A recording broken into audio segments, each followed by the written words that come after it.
In this video, I'm going to show you how to get the most out of your link bracelets. Now, link bracelets are these kind of bracelets who have symmetrical design and they are all connected to each other through links. Usually the size of these bracelets are around 18.5 to 19 centimeters.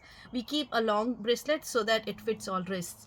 But for those who have medium or thinner wrist, they do have to resize their bracelets instead of wearing loose bracelets, and we recommend them to remove some pieces.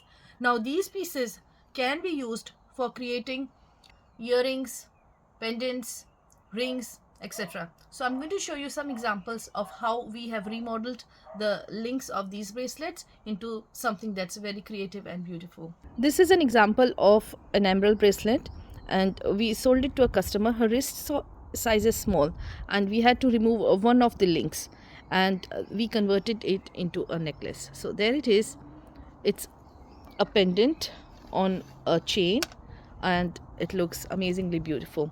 Another example is this amazing London blue topaz bracelet. This is a link bracelet and we had to remove 3 pieces to make sure that it fits her properly. One of them was used in a pendant and the other 2 pieces we converted it into earrings. Here it is. Looks very beautiful, and this is how instead of wasting your links, bracelet links, you can remodel them.